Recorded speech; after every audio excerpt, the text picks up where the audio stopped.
Okay, thanks everybody for coming, and especially I want to thank Kathy Watkins, who set up the Neil Davidson Postdoctoral Writing Fellowship. It's a great opportunity, and I'm really pleased to get it. I also want to thank the panel for accepting the proposal as well. So I've never done a 50-page paper, so I'm going to sit down. I realised it was quite a lot when I read through it last night. So this paper marries the theoretical categories of Italian Operaismo, workerism, with Marx's urban theory to develop new insights into the waves of urban struggles in 1970s Italy.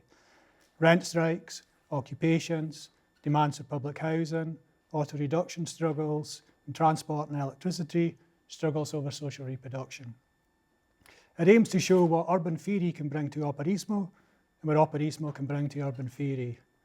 Stressing the under-theorised role that capitalist urbanisation played in post-war Italy and the imminent politics of space that emerged from this transformation in the 1970s, the research will be published, as Dave said, with common notions. In what follows, I provide an overview of the research and book plan, beginning with the theoretical background and ending with some brief empirical vignettes. This necessarily requires important elisions, which I can address after the talk. The work remains in progress, so some of this will have a provisional character. It's a little theory heavy, and there's a lot in here, so please bear with me. So, given the many caricatured accounts of autonomy, I'm going to start by saying what the paper is not. Often Operaismo is associated with Antonio Negri, especially after the bestsellers Empire and Multitude, co-written with Michael Hart. I have little interest in denigrating Negri, who was involved in many of the most important journals of the era, but I have little time for the post-workerist concepts of immaterial labour and the multitude, expressed in those books, simply because, in my view, these categories are descriptive rather than prescriptive as concepts for organisation. Instead, I return to what I consider to be Operaismo's most important theoretical contribution, class composition, and writers and militants less heralded from the classical period of Operaismo in the early to mid-1960s, such as Mario Tronti, Raniero Panzieri, Romano Alquati, Sergio Bologna, Maria Rosa Dalla Costa, and Leopoldina Fortunati. It is remarkable that these figures in the journals they wrote for have been so neglected in the UK, since they were central to probably the most revolutionary period in Western Europe in the second half of the 20th century. As Michael Hart has observed, the practices of Operaismo, especially within the auto industries, chemical plants, and manufacturing industries in the north, constitute an anomaly with respect to comparable Western countries in terms of size, intensity, duration, creativity. His comparison with May 68 is instructive. Some like to say that whereas 1968 lasted only a few months in France, in Italy it extended over 10 years right up until the end of the 1970s. With this in mind, I would argue, Operaismo should be understood as neither marginal nor heterodox within mainstream Marxist history and theory. Since this is currently not the case, some exposition is required. Firstly, workerism, the English translation of Operaismo, should not be confused with the notion of workerism, often used in the UK to pejoratively index an overemphasis on the primacy of industrial workers to the exclusion of all other subjects. Instead, the term was used to stress the primacy of workers' experience and autonomous organisation, rather than the mediated representation of workers by leftist parties and unions. To clarify, this term was based on a radical critique of wage labour, a strategy of refusal, rather than its reification under the prevalent dignity of work discourse in Italian Communist Party ideology. Secondly, autonomy within Operias Corners does not refer to some easily dismissed woolly concept of horizontalism. It means the autonomy of the waged and unwaged to define their own interests and struggle for them. It means workers' autonomy from the official organisations, often but not always including political parties and trade unions, and sometimes autonomies from other groups within the movement, e.g. autonomy of women from men. Autonomy in this register does not mean freedom in any idealist sense, but imminent collective self-direction by subjects in and against capitalist relations. There is no good outside of capitalism in Italian Operaismo. Thirdly, autonomous Marxism is often used as an umbrella term to encompass the various political groups influenced by the conceptual lexicon and militant politics of Italian Operaismo. For instance, Big Flame in the UK, Wildcat in Germany, Zero Work Midnight Notes Collective in the US, and many, many others. Here I will use Operaismo throughout. Historically, Operaismo was driven by a return to Marx's critique of political economy in the early 1960s by young dissidents, formerly of the PCI, an Italian Socialist Party, the PSI. This was in direct opposition to prevailing state productivism on the left. In the aftermath of the Second World War, the PCI, under the leadership of Palmiro Togliatti, sought a popular front programme against a group of capitalists yoked to fascism. This was tied to formal parliamentary politics and alliances with more centrist parties. These political objectives, as Steve Wright convincingly narrates, led to the separation of economics and politics and the subordination of struggles for fundamental socio-economic change at the level of production. Productivity was promoted as a path to salvation in the name of unitary national economic reconstruction. The managerial prerogative was buttressed in the factories, and technology was declared neutral, allied in alienating class relations at the point of production. As Panzieri put it, with the development of the productive forces, the working class forged for itself the golden change by which the bourgeoisie drags it in its train. This relation would be confirmed in the infamous historic compromise between the PCI and the conservative Christian Democrats in the 1970s, which was interpreted by operaists as the nadir of the concept of hegemony under the PCI. In opposition, the conceptual basis for Operaismo emerged in the journals Quaderni Rossi and Classe Operaia in the early 60s, shaping numerous journals and groups into the 1970s. A key moment arrived in the worker-student struggles of a hot autumn in 1969, which was marked by radical autonomous literature and action outside the control of the main parties and unions. This included sabotage, auto-reduction, the refusal of work, wildcat strikes, worker-student assemblies, and workplace takeovers. Steve Wright's Storm in Heaven covers this period very well, but here I focus on Operaismo's conceptual lexicon as a means to comprehend the theoretical basis of autonomous spatial praxis in the 1970s.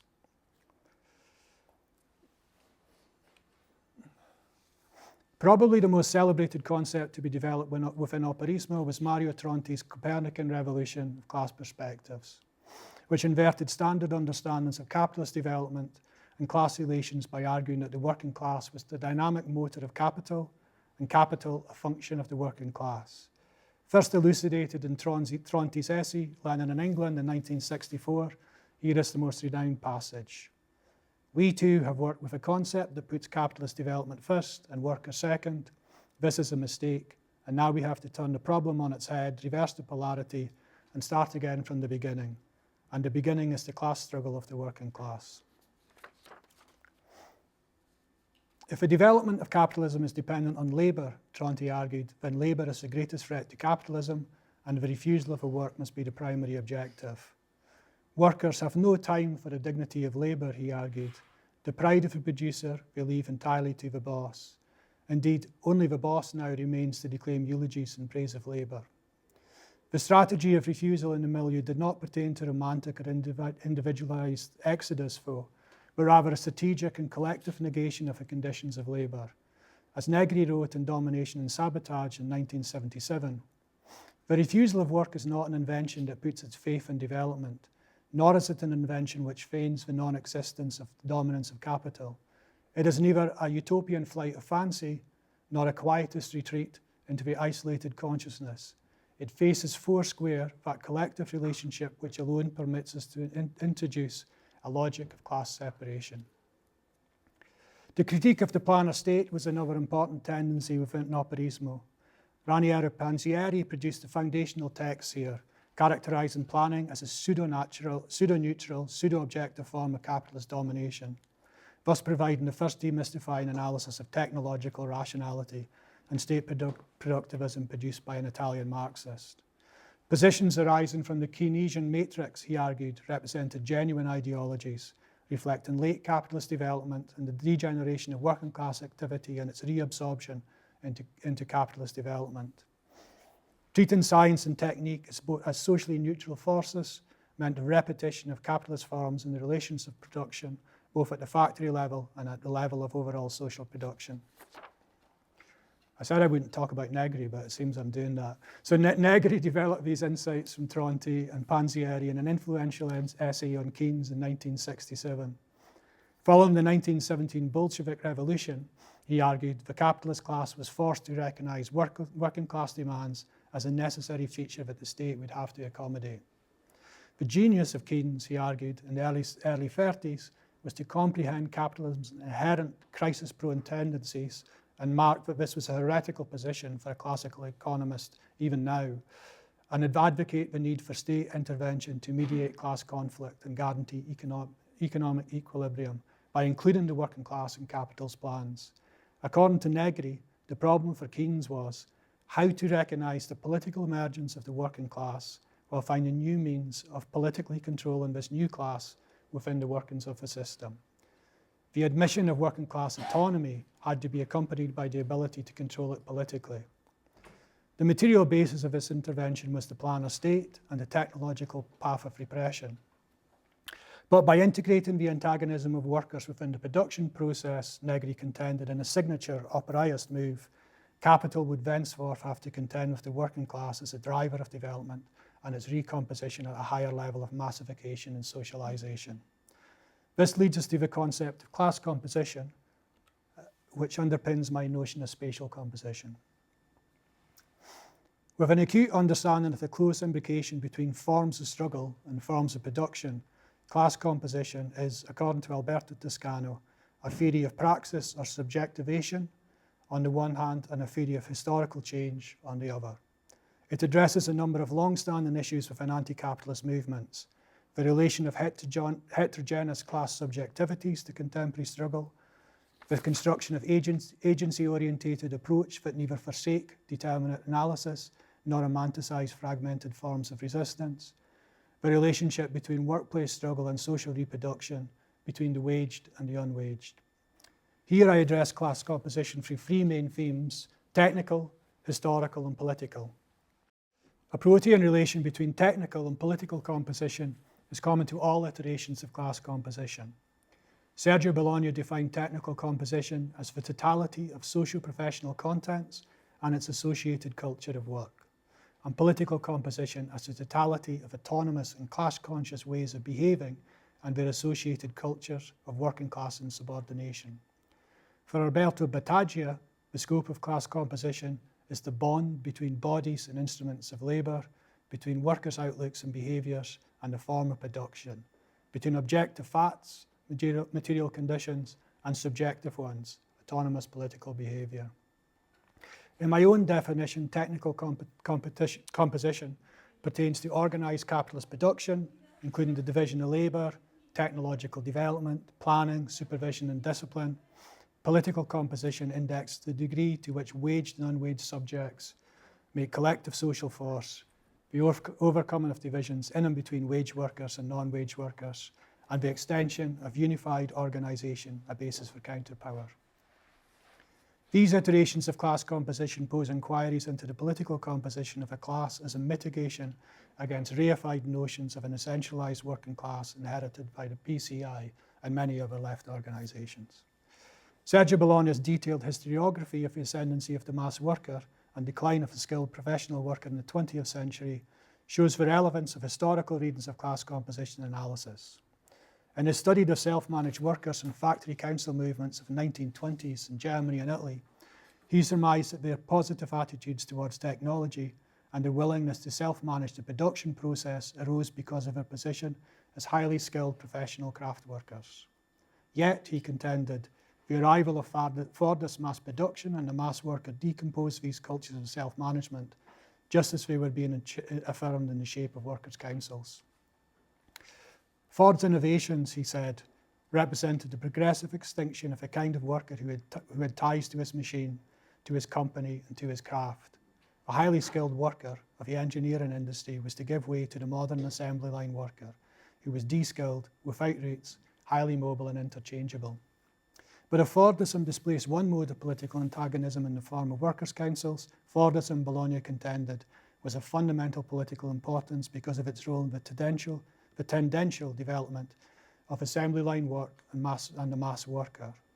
With an imminent dialectical conception of class decomposition and recomposition, he viewed the development of a mass worker as representative of a shift in hegemonic tendency in the changing structures of capitalist development, but would ultimately generalize potential for revolt within and against developing cycles of capital accumulation. But it's important to note that this social figure was no mere gift from mass industry. Instead, it was actively developed to conceptualize new forms of imminent political recomposition, not least with southern migrants who were othered and denigrated by the PCI and unions. The category was used to overcome divisions within both the production process and the working class through the abolition of wage differences and hierarchical job classifications, and the rejection of piecework and productivity-linked bonuses that caused speed up of labour and extended the working day. Fundamental political differences between Operaismo and the PCI are evidenced when we examine the misuse of Gramsci by his pale epigons in the party. In Alberto Asor Rosa's polemic mid-1960s account of Gramsciism, literary production and populism, the writer and the people, he illustrates how the post-war PCI mobilised the concept of hegemony to relegate the class character of resistance in favour of generic and mythologised anti-fascist national popular sentiment. Focusing almost exclusively on the political institutions of the PCI and PSI led, as Steve Wright observes, to fierce polemics against those dissidents who deigned to explore everyday working life and the labour process.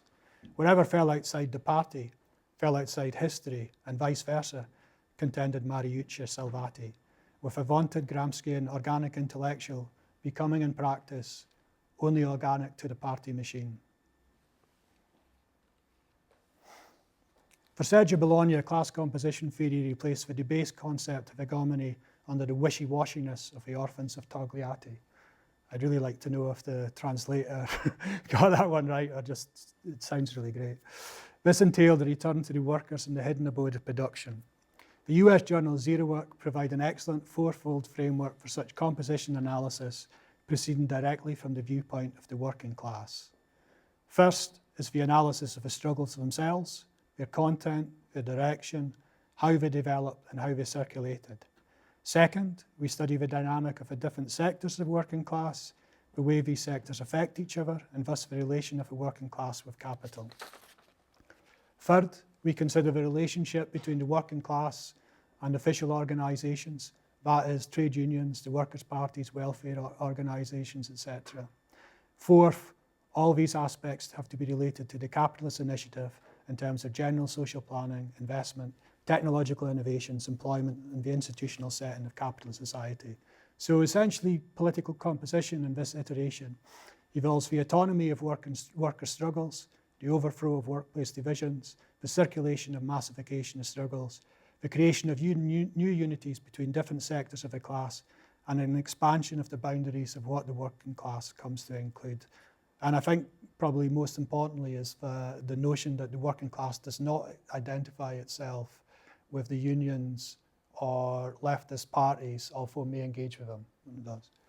As Sergio Bologna cautions, however, such theory means nothing if it does not help generalize self-conscious, reflexive movements which are the antagonistic social expression of general tendencies in a new class composition.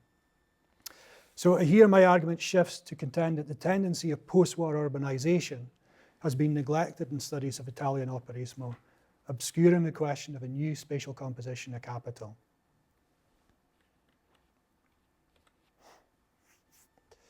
The autonomous method of the tendency helps explain the notion of spatial composition via urbanization of capital. I'm going to have to kind of go over this quite briefly. Hart and Negri provide a brief excursion on Marx's tendential method in multitude. So when Marx conceived of the industrial proletariat as a common revolutionary subject in the mid-19th century, industry actually constituted only a very small proportion of major European economies, with agriculture still dominant in quantitative terms. Yet what Marx recognized was a tendency of industrial development that would become increasingly hegemonic, providing the material basis of future struggles. For a man of Alquati and others within Operaismo, Italy's belated industrialization made it possible to anticipate an emergent tendencies in the 1960s. However, Massimiliano Tomba and a few others have questioned some teleological presuppositions identifiable in Negri's notion of a tendency. This is complicated, at least in Negri's 70s work. On the one hand, he observes that an interconnected development of capitalism and counter-struggle had become a bad dialectic. On the other, his conception of a socialized worker, precursor of an immaterial worker, suggests a stage of capitalism beyond heavy industry, while simultaneously assuming an unempirical correlation between capitalist reality and anti-capitalist form. Yet, his most useful interpretation of a tendency is evident when he argues against overdetermined predictive schemas and for a militant adventure of reason eminent to material determinate historical social relations. Here he says, the tendency is no sense a necessary and inevitable law governing reality. The tendency is a general schema that takes at its starting point an analysis of the elements that make up a given historical situation. On the basis of that analysis, it defines a method, an orientation, a direction for mass political action. A core argument in my book is that we can think such a general tendency in terms of spatial composition by connecting Operaismo, post-war Italian urban development, and Marx's urban theory, schematically summarized through three major tendential concepts introduced by Henri Lefebvre: the production of abstract space, the urbanization of capital, and capital switching.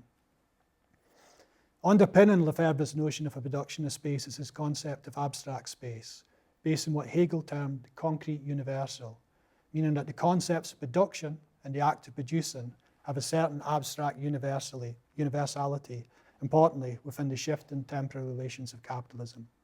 This historically determinate conjunctural understanding was key to Marx's comprehension of production in general as a cornerstone of capitalist development and his theorization of a generalized antagonist capital-labor relation in the production process.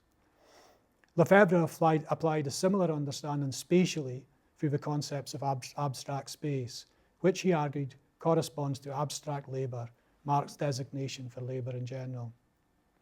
For Marx and Lefebvre, these real abstractions correspond to historically determinate tendencies in capitalist development, forming a material base for imminent dialectical anti-capitalist militancy, whether in the workplace, urban space, or across these terrains. Importantly, Lefebvre's innovation usurped the privileging of time and the subordination of space in Marxism and social theory, and was a touchstone for the spatial turn in the humanities. In 1970, Lefebvre speculatively suggested that urbanization was becoming increasingly central to capital accumulation strategies and the reproduction of relations of production. At the core of this process, Lefebvre argued, was a general switch of capital from the primary sector of industry and manufacturing to the secondary sector of land, real estate, housing, and the built environment. This prescient thesis can be understood as identifying an evolving historical tendency that has only proven more pervasive over time. Yet, I would argue, the full political valence of this tendential shift for generalized anti-capitalist struggle remains underexplored. I address this lacuna here through spatial composition analysis, evidencing extensive urban restructuring in post-war Italy and the activation of new imminent forms of political recomposition at the point of social reproduction. Here we see spatial composition, in the words of Alberto Toscano, as the historically conjunctional relationship between subjective forms of political action and the shifting configurations of space. In Francesco Rossi's 1963 film, Hands Over the City, Rod Steiger, playing a land developer and politician in Naples, tells a gathering of colleagues to shift their investments from industry to land and property, today's new gold. Why start a factory and have all that hassle with workers, he asks. Here we can simply build and watch the rents roll in. The scene presently illustrates how a new spatial composition of capital was developing in 1960s Italy. I'll give only a brief snapshot here.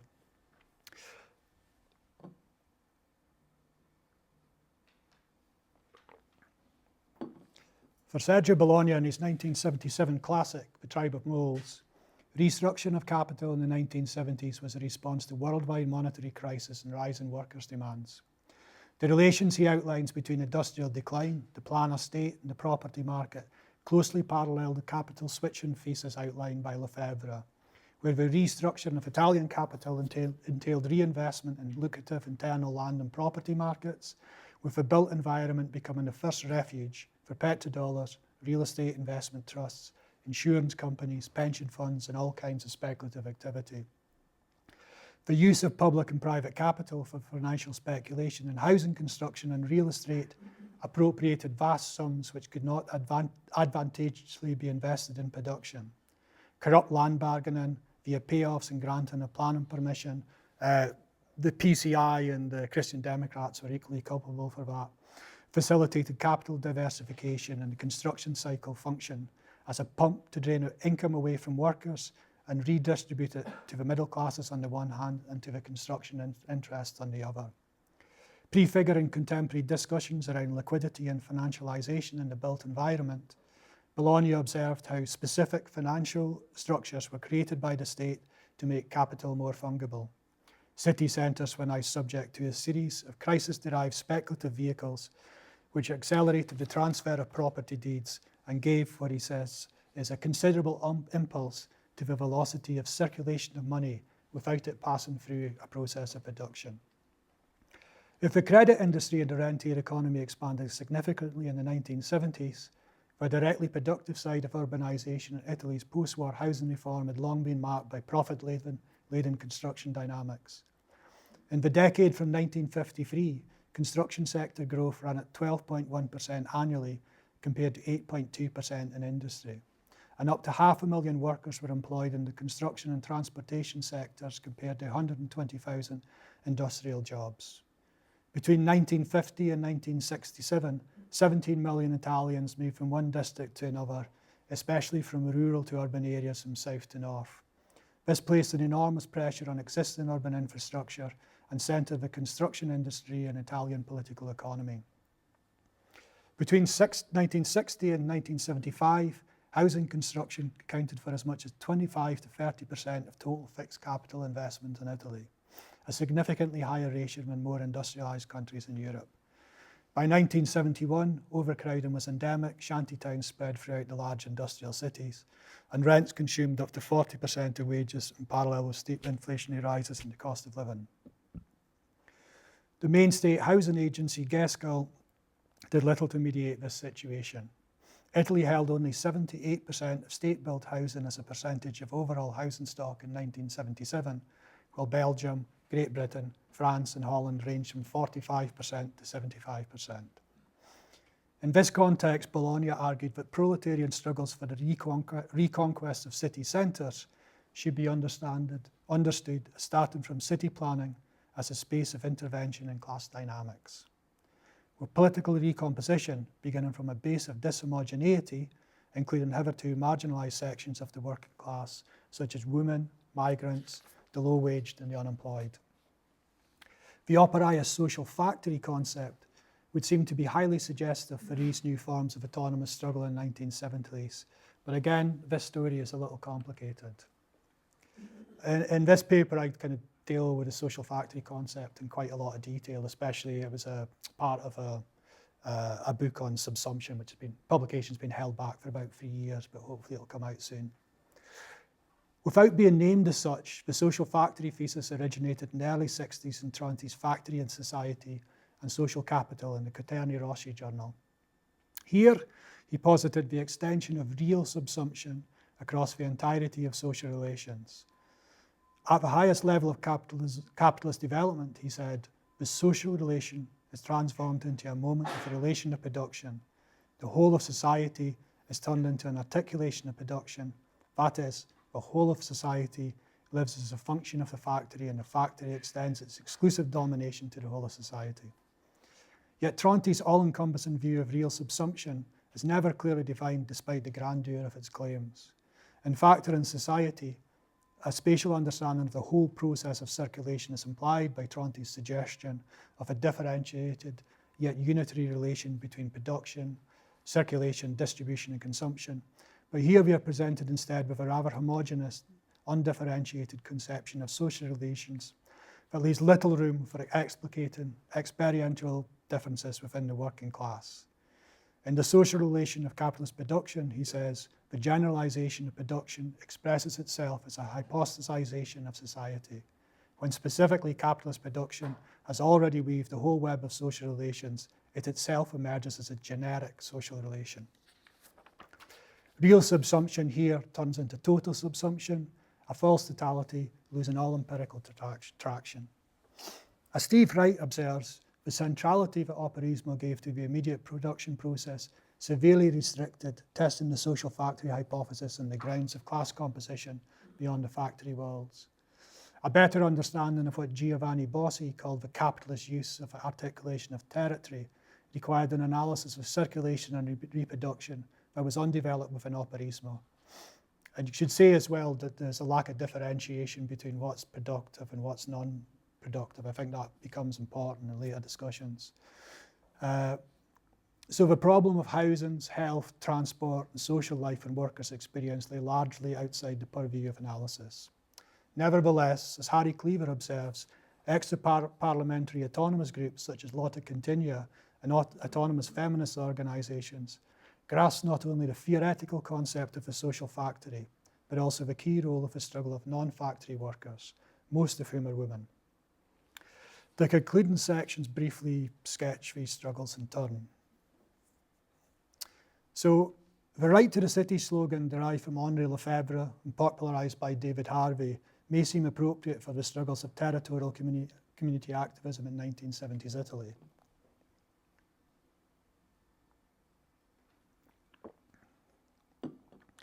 But these struggles are better understood under Lotta Continua's banner, Takeover of City. The right to the city has long held promise as both working slogan and political ideal for a new urban politics, yet it strangely falls behind both Lefebvre and Harvey. On the Jewish question, who are otherwise sceptical about rights talk, both would have been familiar with Marx's On the Jewish Question, where he critically addresses rights as a right to property, private property, a right of self-interest and egoistic individualism, reflecting an abstracted view of citizens under the universal equivalence of exchange. Elsewhere, Harvey often quotes Marx, between equal rights, force decides, while Lefebvre stresses social force as a necessary if an insufficient condition for a new urban life. I explore all this in more detail in a 2018 paper for Antipode Journal. What is important here is that social force and appropriation were prioritised over rights talk by the Takeover of the City movements. Here is Ernest Downson on Lotta Continua's brilliant pamphlet here, Takeover of the City Community Struggles in Italy. All these struggles have relied on direct action. Legal channels for registering protest or demanding reforms are seen for what they are, delaying tactics used by the ruling class to divide people and buy off their leaders. Appeals to politicians, petitions to Parliament and the like have been rejected as irrelevant if people are prepared to fight to take now the things that they need. These urban struggles were geared against inflation, against the control of social services by large private firms, e.g. hospitals, schools, public housing, and against the tyranny of rent. Rent strikes and the occupations of squatting of empty homes were seen as part of the total working class struggle linked to factory struggles and other aspects of housing oppression, such as people facing evictions and homeless families. One evicted woman worker who occupied an empty flat in Milan provides a pugnacious insight into the rights discourse of the time. A home is a right, and in the name of that right, I have taken one. A male worker added, we're the ones who build the houses. We're the ones who work in the factories. Houses are ours because we built and need them, and for that reason, we're going to have them. Such combative struggle around housing was a model for the extension of appropriative struggles across Italy. Auto-reduction, whereby consumers collectively reduce prices for goods and services such as housing, transport, public services, utilities, leisure, and even cultural consumption, was central to these autonomous tendencies. Auto-reduction violated the rules of money, property, and the law, was often led by women and migrants, thus expanding processes of political recomposition at the level of social reproduction, and was often undertaken in concert with radical factions of the unions, challenging the conservatism of mainstream unionism. As Ramirez observes, auto-reduction became a crucial aspect of a wider movement for the reappropriation of social wealth produced by the working class but unpaid by capital. The primary drivers of urban struggle were contemporary industrial decomposition and the Carli Plan of 1974, an austerity plan which shifted the burden of Italian economic reform onto the working class through industrial restructuring and inflationary price rises at the level of consumption. Lacuna et al. Identified 250 significant episodes of urban struggle in Turin between 1969 and 1976. 51% of those cases involved housing. Nationally, between 1969 and 1975, 20,000 homes were occupied, and a nationwide series of rent auto reduction campaigns emerged with the goal of limiting rents to 10% of salaries. In Milan, 50,000 workers demonstrated in support of housing occupations. In one district of Rome alone, 2,000 families auto-reduced monthly payments by 50% between 1973 and 1975. Important parallel campaigns emerged in the transport sector, challenging increased bus fares between 20 and 50% around Turin. Delegates gathered subscriptions and provided receipts at the level of the old fares. Workers' demonstrations and solidarity from local factories forced regional authorities to intercede. The old rates were reintroduced in a successful direct action that soon spread across Italy. Auto-reduction escalated to the electricity sector, where its politically explosive character was revealed. Since the sector was then monopolised by the state, the competence of the austerity state, including the PCI under historic compromise, was directly challenged nationwide, creating enormous potential for generalised struggle. Neighbourhood committees in Turin and Milan, supported by the unions and workers' councils in the factories initially, collected electricity bills and issued substitute bills, which were auto-reduced by around 50% and then paid. Turin led the way with 140,000 auto-reduced bills alone. Here, direct appropriation, backed up by collective social force, exceeded right claims. The relationship between the unions and more autonomous currents is very interesting here.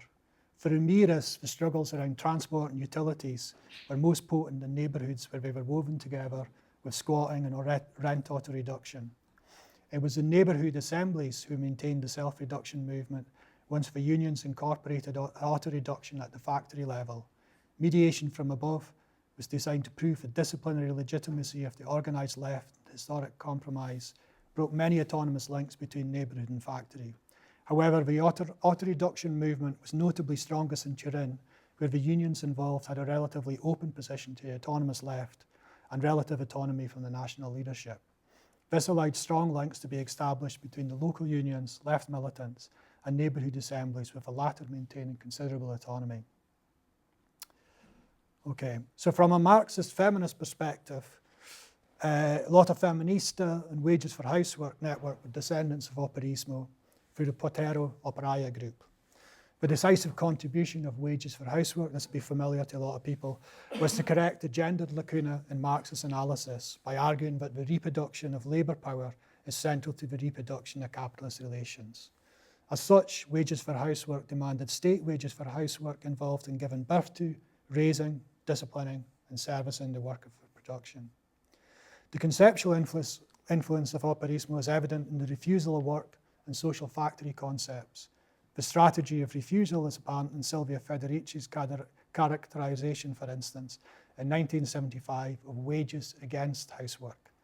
If male workers within Operaismo sought to negate themselves as producers of value for capital in the hidden abode of wage production, autonomous feminist currents sought to negate themselves as producers of value for capital in the hidden abode of unwaged reproduction. But this was no liberal exit from housework via capitalist wage labour, but rather a political perspective aiming to mobilise women and men in an expanded anti-capitalist project incorporating both reproductive and productive spheres. It is notable that the social factory term itself was first used in Maria Rosa Dalla Costa and Selma James' classic autonomous feminist pamphlet, The Power of Women and the Subversion of Community in 1972, where a political understanding of the home as a central site of production for capital is linked to the possibility of women's emancipatory struggle across the entirety of capitalist social relations. Every place of struggle outside the home, we argued, precisely because every sphere of capitalist organisation presupposes the home, offers a chance for attack by women. Factory meetings, neighbourhood meetings, student assemblies, each of them are legitimate places for women's struggle. Yet the focus of autonomous feminists remained in practice on the immediate economic question of gendered value production, and understandably on abortion and divorce referendums in Catholic Italy. Once again, the spatial promise of the social factory thesis seems unfulfilled, with tendential urbanisation rarely discussed in this milieu. But I would argue that it's precisely this tendency that can provide a better understanding of the spatialities of social reproduction, such that the full promise of the social factory thesis can be comprehended. In practice, this was grasped by women and groups like Lotta Continua, who made urbanisation, housing and social reproduction central pivots of organisation during the 1970s. If, as Winders and Smith argue, social reproduction is a profoundly spatial phenomenon, then a spatial composition perspective that focuses more on tendential urbanisation provides an essential key to the where of social reproduction, the sites and domains where social reproductive struggles are enabled or occur. I've called these the material geographies of social reproduction, by which I mean the social infrastructures that take built form in the urban environment: housing, schools, transportation, hospitals, health centres, daycare centres, nurseries, leisure facilities, and other social service buildings and facilities.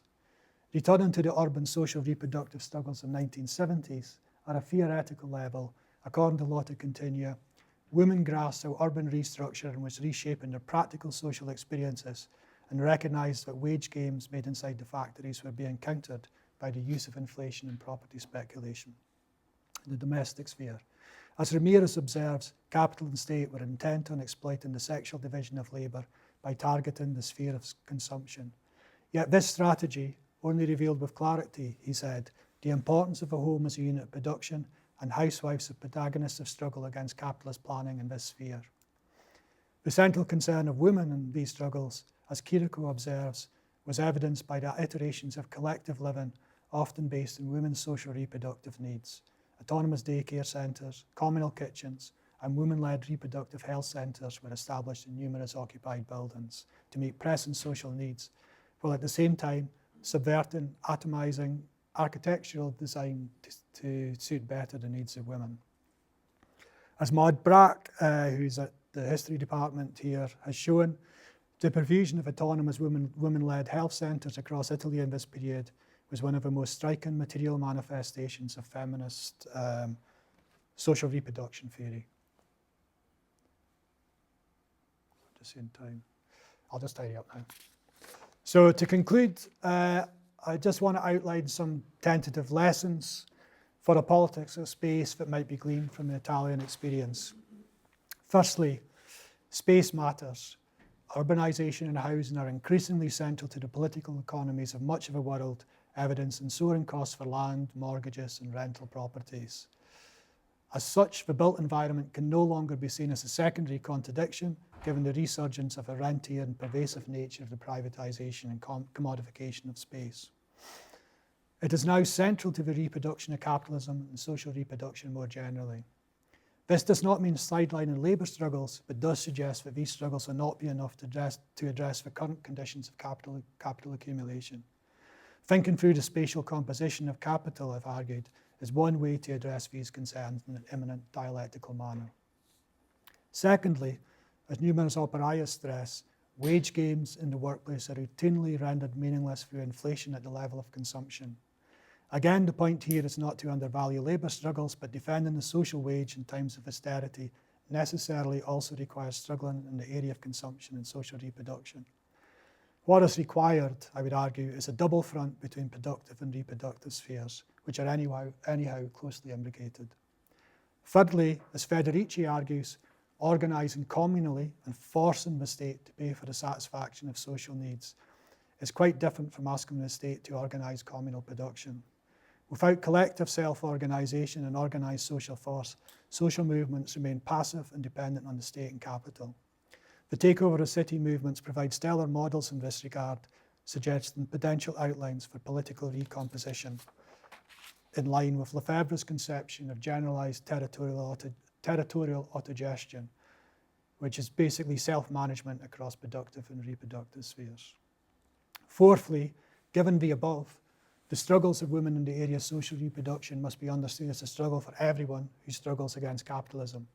Deepening consideration of the arena of social reproduction as a general imminent concern offers a way of breaking down existing hierarchies and building collective social force without sacrificing difference to the altar of false unity.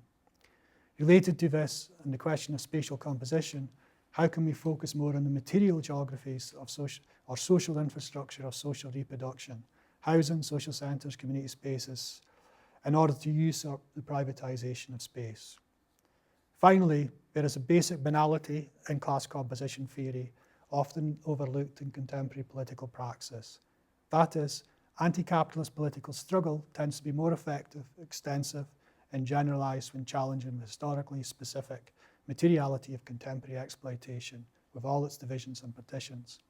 This was evident in the industrial struggles of a mass worker in northern Italy in the 1960s, and in a less celebrated way in the social reproductive struggles of 1970s Italy, which grasped in concrete praxis the imminent dialectical political potential for class recomposition arising from the new spatial composition of capital. So finally, the great merit of spatialized class composition theory, in my view, is that it tackles social fragmentation and decomposition head-on, seeking to erase the false divisions and separations that capital imposes on us for new forms of collective anti-capitalist political recomposition. And that's it.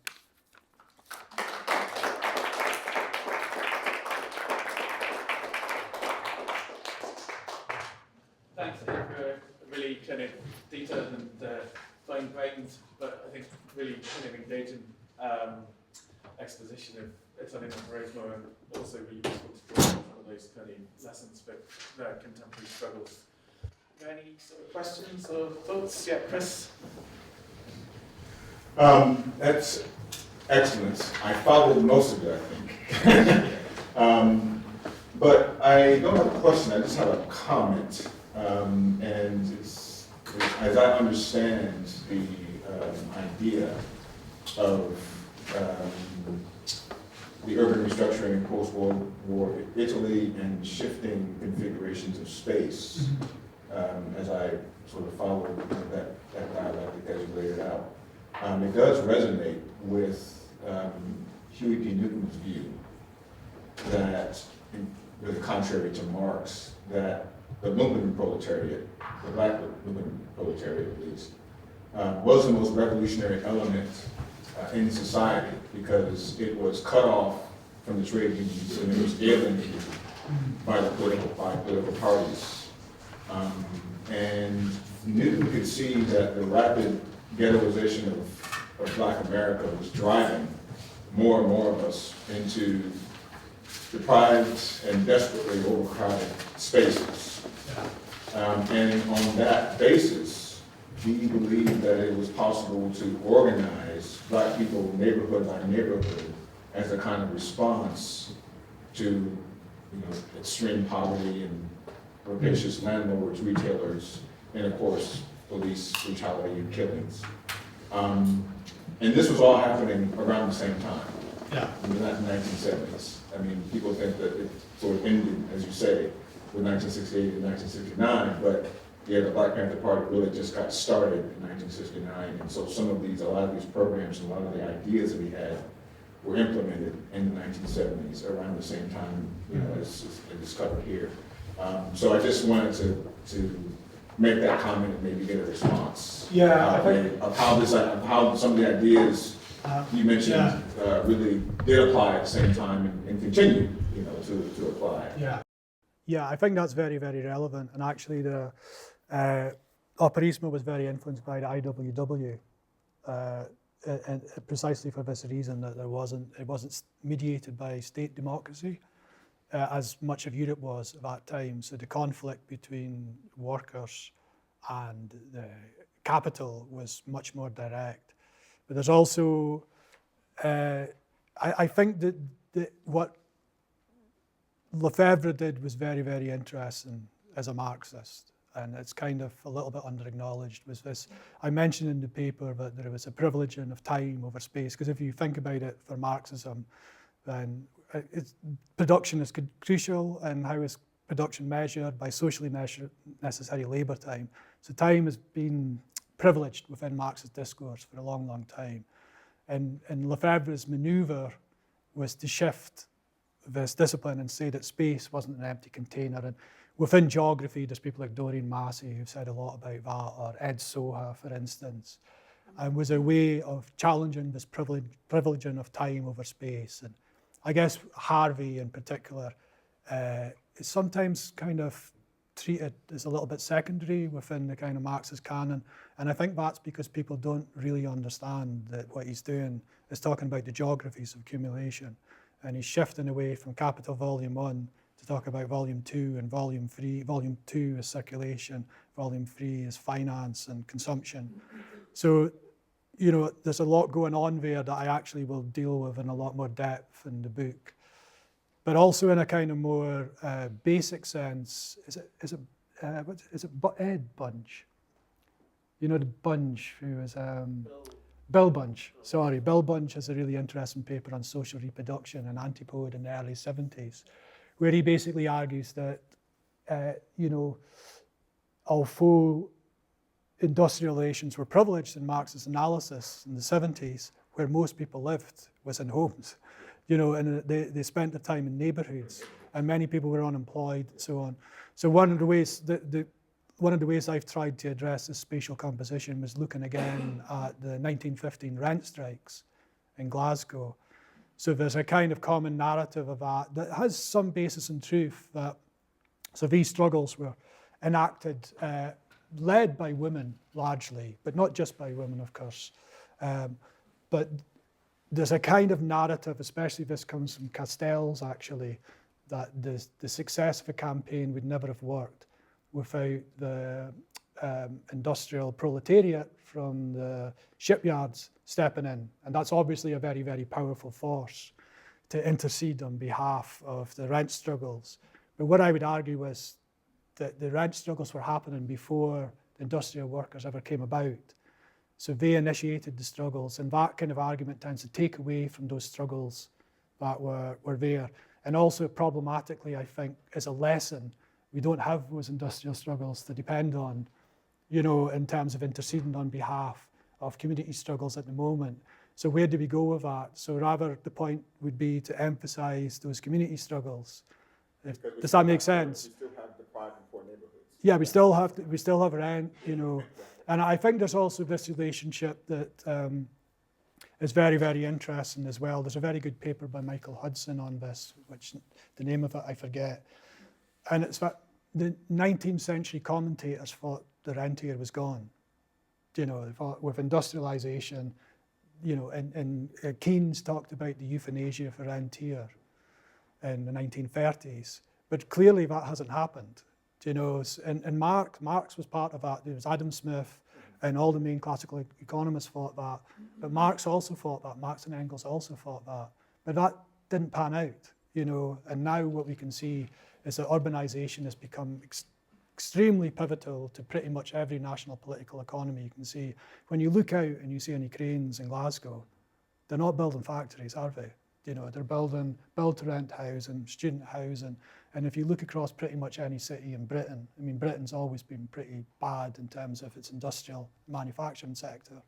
That's what's happening now. So I think though that's such a shift, the way I see it is in a way, they weren't using the term spatial composition. That's kind of my take on this. But I think that notion of class composition was implicitly there in those urban struggles at the time. And I think the spatial composition gives us a way to read that, but also to connect that with the present, if that makes sense. So I did understand what you were saying. Good. Thank you. Glad to hear it. It was a very nice presentation to actually gave me something to read. And I also agree with your conclusions. So what I'm going to say is in no way intended to, minimize the conclusions because I agree with them fully. In your paper, I missed an explanation. Obviously, you have time constraints, etc. Maybe the 50 pages or that you have written more directly. I missed an explanation of the dialectical relation between the movements and the theories. So at the beginning of your paper, you talked about this is the theory of autonomism, Yeah. And this is how it differs from more sort of traditional interpretations of Marxism. And this is also how they developed Marxism, etc. We agree with that. After that explanation, you started actually talking about the specific things that people did. So, in essence, how they operationalized, pun intended, these ideas. But you did not talk about how they metabolized these ideas, or were the theorists responding to what the people were doing on the ground? Were the people on the ground responding to what the theorists were doing? How did this renewed imaginary that, people stopped relying on trade unions and stopped relying on the traditional sort of factory struggles, there was a conversion there. Yeah. And then I missed that. You didn't talk about that. So could you talk about it? Okay, so that is a very, very, very good question. And that's really the task of the book. So, and you're right to say that, I'm trying to encompass quite a lot, and it's quite problematic to, one of the things I've really struggled with in dealing with writing about Operaismo is people don't really know about it. So you have to spend quite a lot of time going back into this historical stage of classical Operaismo before you can begin to say, but this is what I think is a different take on it. So there is more detail on that in my work. And Lotta Continua, for instance, I said Lotta Continua, but Lotta Continua definitely came out of the Operaist edition. Theoretically, they came out of the Operaist edition. But what's interesting to me and what I need to develop a little bit more is the understanding of how people acted. Because I said, I think Lotta Continua were quite interesting. I mean, in a way, this is like I think Lotta Continua had about 20% of women members and something like 27% women delegates. And, I'm not going to blow the trumpet of that, but in the 1970s in Catholic Italy, that was quite a high proportion of women for this type of organization. So what I need to kind of try to do is part of this, and I haven't really in a sense got to that because the chapters I've been working on at the moment are more theoretical. I've obviously got some laid aside, and I have some ideas, and there are some concrete examples I have, but trying to figure out just how much there was this metabolism of ideas into the activities of, in a way, like regular people, and this is one of the reasons I want to shift away from the kind of, like stuff that I've been very influenced by, the writing of Dalla Costa and Fortunati and Federici, because they weren't involved in those types of urban struggles that I'm talking about. So who was it? And the truth is they're largely unknown. So it involves a bit of archival work to find as much material as I can to try to sort of show these relations and figure out, this relationship between the theory and the practice. So it's a really good question. And it's something that, like, all I can say now is I'm having to work through that, at the moment. That's kind of part of what the book project is about, is trying to work through that. So thanks for that. Hi, thanks very much. I'm Emilius Christopher from the law school. I wanted to ask you about the break, whether the break from, let's say, the class composition thesis to the spatial composition thesis within workerism. And my question is, given Tronti's centrality in all this, given how important it is that the worker's point of view is located in the factory for Tronti. And epistemologically speaking, that is what gives it its, I think he calls it the ferocious unilaterality that sort of equips the worker to understand the situation. How easy it is to move to the spatial? I know historically there's a break, Negri socializes the worker, but how much of this is still operaismo, and how much of it is completely a break from the worker's thesis? Some people think that Operaismo was finished after class operaia. So you had Caderni Rossi from like 61 to 64, and then class operaia from 64 to 67. But I don't think so, because you had Patera operaia, you had groups like Primo Maggio, and for me, the person, like I spend quite a lot of time critiquing Tronti in this chapter, because I think that there's in some ways, this ferocious unilaterality you mentioned becomes very hypostasized and becomes, I think, quite problematic. And the whole notion of the Copernican inversion is really interesting to me, because I think it's really brilliant in the sense of like placing this emphasis on worker struggles and starting from there. But it doesn't really necessarily take care of questions like decomposition. You know, so, and that's, as Steve Wright says, that's a kind of really important dimension of this that's very rarely mentioned by sort of classical operaismo. So sometimes it can become a little bit like very axiomatic in its sort of thinking, and I think that doesn't address enough sort of shifts and you know, structural shifts in capitalism and different needs being expressed by workers. So for me, the you know, and I think, you know, I mentioned at one point that, you know, the notion of the social factory developed by Tronti was, you know, it seems to hold out all this potential for like the notion of productive relations across society. But although the Operaismo wasn't this kind of stereotypical workerists, in some ways they were, in terms of like the focus on the industrial factory. And there's a very interesting comment by Sergio Bologna where he says that the only place really where the social factory existed was Turin. You know, and Turin was like Italy's Detroit. But if you look across Italy, the notion of this kind of factory city, it didn't really exist in the same way in many other areas. So there was a kind of hypostasization of Turin as this kind of emblematic city, like factory city. And I find that sort of quite problematic. So for me, the person who I find is the most interesting is Sergio Bologna, because Sergio Bologna is the one who's most attentive to, where Tronti stayed with the industry, then I think Negri went off into just like unempirical observations, where almost everything was productive and lost all sort of traction to kind of empirical struggles. So because lots of people are, I don't know, he ends up with almost a kind of 99% position on his multitude. So where is the composition within this 99%? Are we all the same? Are we all massified against the 1%? I find that really problematic. Whereas Bologna was always working through very, very stringently what's happening, you know, what are the workers doing, what's happening with transformations in capitalism. So he was the one, I think Tribe of Moles is a really great article. I don't know if you've read that yet. It's from 1977. That captures so much of the kind of diversity of struggles that were occurring and within, sorry, the Tribe of Moles. The Tribe of Moles. You'll get it on Libcom.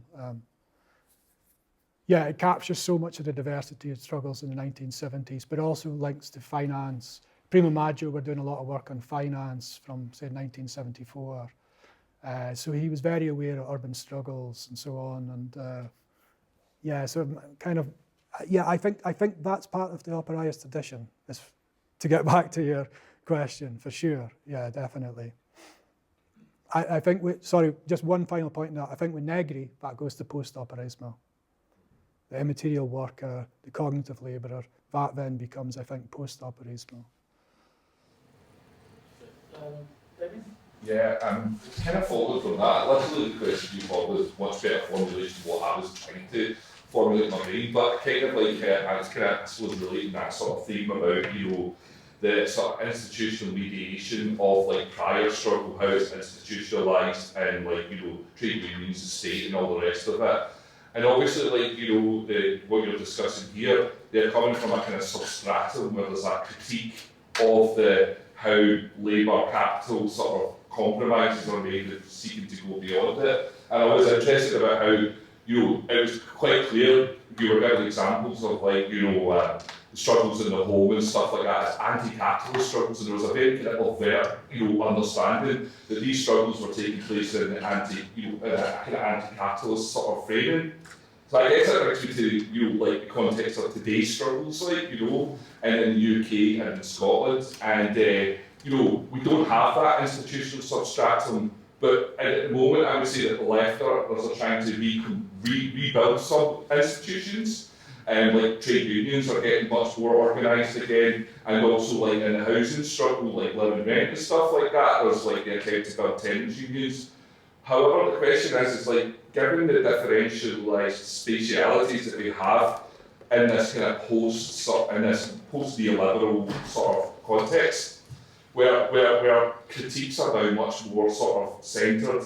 If there are critiques happening of the capitalistic sort of elements of what's happening, they tend to take place in spaces like this, if you know what I mean, and they tend to be kind of abstracted away from places where struggle are happening. So I'm wondering, like, how do we, as people who have a kind of anti-capitalist sort of thing, but are also engaged in struggle where compromises can happen and stuff like that. Problem is that compromises can and will be happening, and I think one of the obviously you know that I'm interested in regulation theory, and one of the critiques of regulation theory is that it has a kind of, enclosing sort of thing. But I kind of feel that regulation theory is one of those things that comes about by that kind of institutionalised differentiation. So how do we get that kind of critique into this sort of thing without it seeming like a sort of imposition of a kind of abstracted kind of intellectual sort of environment, putting it into the kind of struggle that happens on the ground? Yeah, well, I think sort of firstly, it is interesting what you say about the previous institutionalisation, because I think, it's hard to think that May 68 in France or the hot autumn in 69 would have had the same traction if there wasn't this kind of mass of people who basically understood that the capitalist boss was exploiting them. Wherever you can say about the mainstream communist or socialist parties, and I could be quite critical of them, there was generally an understanding of how capitalism works. There was generally an understanding of what labour struggle meant. And it's more difficult now because a lot of that's been lost in a kind of general sense. Like working class people in general don't have that same kind of institutional knowledge that you had before. Now that institutional knowledge could clearly be a constraint, but I think it was also like a kind of bedrock for a potentially more radical politics. So I think that's a really interesting thing to say. I mean, like, as you know, I've kind of tried to introduce some of these ideas within some housing movements I've been involved in, and it's very, very difficult because the comprehension is really low of Operaismo. Like, I bet, did many people really know much about it in this room before I came? Maybe a little bit. And I think that's another institutional force, because I'm going to say something here, I blame the New Left, because the New Left were, Gramsci and Althusser were very, very important for the New Left, and the Italian and French communist parties were and Eurocommunism, and all those things, the Situationists, for instance, and the Operaismo hated, or challenged at least. So there's these kind of institutional contexts that you're dealing with. I mean, I don't really know. I think what you can say really is, as much as I think this kind of axiomatic of the Copernican inversion can be a little bit problematic, I also think it's really, really productive to hang in there as well. And in a sense, it's like, when there's unions starting up, it's this position, well, it's workers first. The unions represent us, but do they? Do you know what I mean? Always to question that, always to, because when organizations develop, they tend to take on a kind of institutional form and need to reproduce themselves in a certain way. And that takes work, it takes planning, and it begins to shape the organization in a certain way. That doesn't necessarily then represent the needs of, say, tenants or, say, workers. So that aspect of, thinking about the kind of Operaist tradition, I think still remains very, very important. So, I mean, me and Damien are writing a report for Living Rent and public housing. So it has this strange tension between, being quite social democratic as a set of aims, but also actually we're ending up coming at it from a quite, from below in a sense, because that isn't a particularly popular demand for living rent, actually, believe it or not. So there are these different, I don't really know what you can say about those types of tensions. I mean, one thing I would say about these urban struggles, though, and the generalization of them, is like what's really obvious and kind of maybe one of the things that's been most interesting to me over the last decade in UK politics, there's obviously been the university struggles as well, is the profusion of tenant unions, independent tenant unions.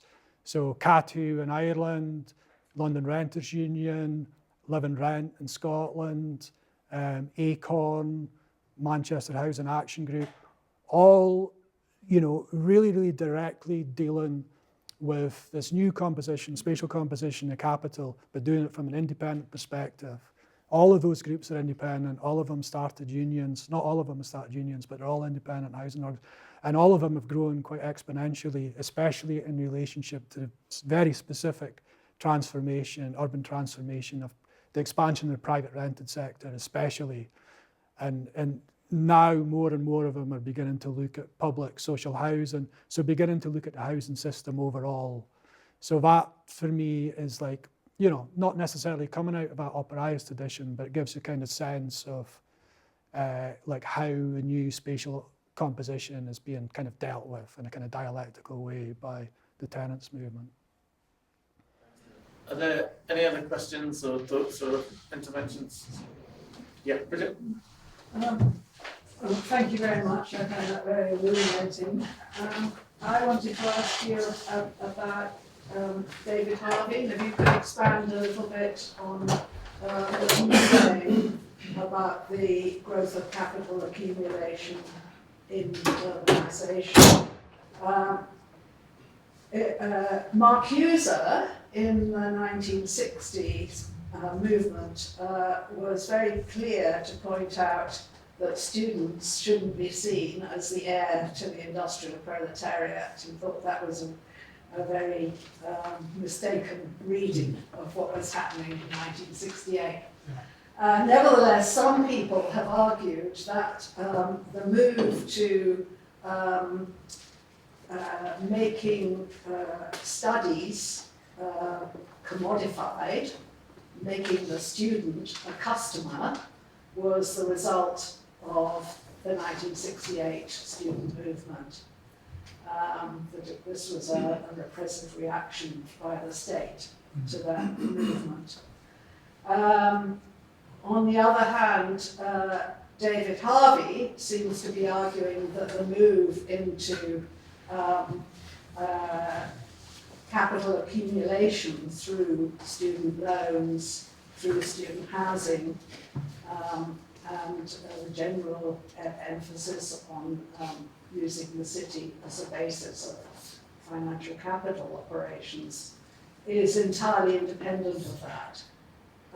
And I wonder if you could say anything about how those two sorts of things might interact.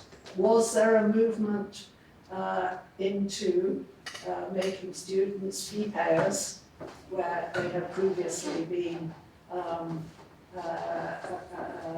paid for by the state in America, interlocking with this separate trend towards the use of land for housing, student housing, etc.?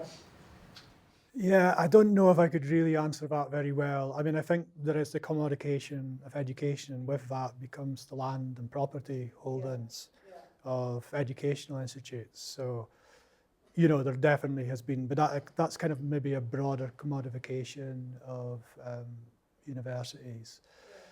I mean, probably more kind of coming back to this discussion, then there's like several things I think that Harvey does that are very, very interesting. I mean, it's kind of interesting that Harvey, and I think what's the book, Social Justice in the City, 74, and also Castells were both like poo-pooed Lefebvre at the time, and his notion that there was this kind of shift from industrialization to urbanization. But then in a way it was Harvey who, because if anybody's read Lefebvre, he's totally great, but he's just really speculative, you know, and he's kind of just goes off on all these weird tangents, and he's not very empirical. So in a way, what Harvey did was actually, you know, be much more theoretically stringent and empirical with what Lefebvre said. But Lefebvre was the one who had this, you know, kind of broader notion of the production of space and the transition from industrialization to urbanization. So I think Harvey is really a kind of key mediator between Lefebvre's thought and the present in that sense. And for a lot of, yeah, he has several kind of interesting terms. I'm kind of moving away from your question because I don't think I can really answer it too well. But in terms of like surplus absorption and the way that, like, one of the things I didn't say about the tendency that Operaismo talked about was that it was implicitly tied to the organic composition of capital and crisis, essentially. And one of the things that's very interesting about what both Lefebvre and Harvey say is that the shift from from industry to urbanization is also a form of it's a form of capital switching, but also a form of crisis switching, because it's not productive, you know. So there's this major tendency that you can see, and Harvey kind of documents the decline of growth rates, and you know several other Marxist theorists talk about that. So I think that's kind of interesting as well, is this you know, this tendential shift to urbanization is also a tendential shift to more frequent crises due to a lack of productivity in the economy overall. You know, like, I think Doreen Massey has a paper on this, doesn't she, in Soundings as well. You know, it's kind of complex because there's different readings of this, because I've already spent a lot of time criticizing productivism. But, you know, I do think in a way, you know, rather a Keynesian social democratic state than a completely rampant rentier state, for sure. So I think Harvey's one of the best people at kind of documenting that process. And in some of Sergio Bologna's work, he's already kind of talking about that in the Tribal Moles in 1977. So again, I think he was like but from a more autonomous perspective. So sorry, I didn't really answer your question, sorry. But yeah, Neil, thanks so much. I'm definitely one of the people who comes to the room with a, you know, sort of shamefully thin knowledge of many of the writers that you're talking about. So I really learned a lot from that. It was really helpful. I just wondered how far within Operaismo there was either at the level of theorization or in relationships between actual struggles, there was a kind of attention to the question of imperialism. Because I'm kind of picking up on something that Chris said, you know, I'm thinking about the fact that so many of the kind of radical voices in anti-colonial struggle were already arguing that the industrial working class can't be assumed to be the vanguard of historical revolutionary struggle, but also that from the perspective of those struggles, it was very evident that land and space matters. I mean, like, it was obvious that in the sense imperialism was about the conquest of and, you know, the appropriation of land. So I'm just wondering how far there was kind of intersection between, given the timing of this as well, and what was going, you know, the kind of historical moment more broadly and around the world, like how far there was a theorization of or a practical engagement with anti-colonial struggles? I think not too much. I think in the 70s, it's not something I know a huge amount about, but it has been accused of being somewhat national in its framing, the kind of movement of Operaismo and autonomous Marxism. I mean, they probably, I can say more kind of affirmatively that the sort of, some of the external influences that shaped Operaismo was IWW, was things like Face and Reality in the correspondence group, CLR James, was Socialism or Barbarism in France, the Workers' Council movements there, to some extent the Situationists, but not really, I think, until the 1970s. I mean, there's another question about race, which is quite interesting, because I think this is a sort of critique that's been made, that they didn't really address race, but I actually don't really buy that too much, because demographically in Italy, I think the proportion of people who are non-white was something like 2% in 1970. It was a very, very small figure. So that is not necessarily going to be a predominant concern. And then I think the really interesting question, which I had to cut a little bit more, but I deal with quite a lot more in the book, is the question of the southern migrant and the two Italies, the north and the south. And what's really, I think, really important about the kind of class composition and the mass worker subject. I mean, Steve Wright says that the mass worker was really another way of saying southern migrant. So, and the Fiat Mira Fori, which is the kind of major plant that were most famous struggles, Operaismo struggles, where 60% of the workforce were southern migrants. So it was, you know, the whole idea of the mass worker was really a really big kind of challenge in a way to the maintenance of privileges for northern industrial workers held by the PCI and the PSI. You know, so that was a really interesting movement. And kind of on that level, I think it's quite interesting to read, although there was lots of issues. I mean, people have maybe heard, for instance, about there was a famous attack or harassment by some members of Lotta Continua against a women's movement demonstration in 1976. And that's kind of, you know, pretty terrible, right? But I think what's interesting, if you read some of the accounts of people like Dalla Costa, Fortunati, Elisa Del Rai, is the relationship is really quite complicated in terms of how they address gender relations within Operaismo. And they're all quite clear that there was a lot of sexism about, but when they compare Operaismo to other organizations at the time, they say there was actually much more space for women to do stuff. And also, you know, that they stress that the admission or the recognition of the power of a southern migrant as a kind of militant antagonistic force. They called the southern migrant the rude pagan race, because they hadn't been like civilized into become this kind of decent worker of the PCI. You know, it was really important in terms of broadening the composition of who could struggle at the time, you know, and of course we can look back and see limits on that now. But at that time, in terms of an expanded composition, I think those two factors are really kind of interesting and important, and sometimes kind of under-recognized when you say, take, for instance, just a strictly feminist critique into that world, whereas, you know, the feminist theory at that time was communist. you know, communist not in the sense of like Stalin or Lenin or Trotsky, but communist in the Marxist sense of a critique of wage labor exchange in the state. So yeah, I think you kind of lose something from understanding some of those like contexts if you don't read those through the kind of tradition of Operaismo in some ways. Are there any final sort of thoughts or questions? I just want to interject one thing, and sort of responding a bit to what Andy was saying.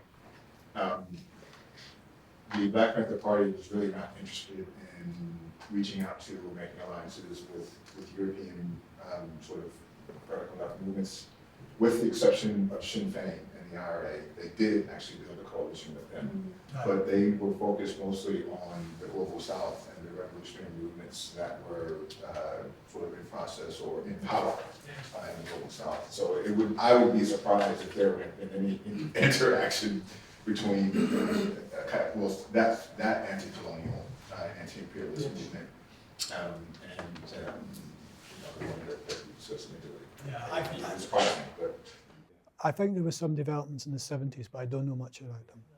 It came a bit later on, and it was related to the question of race in America, which was very important to Operaismo. But thanks again, Neil. Thanks, Eddie. Cheers.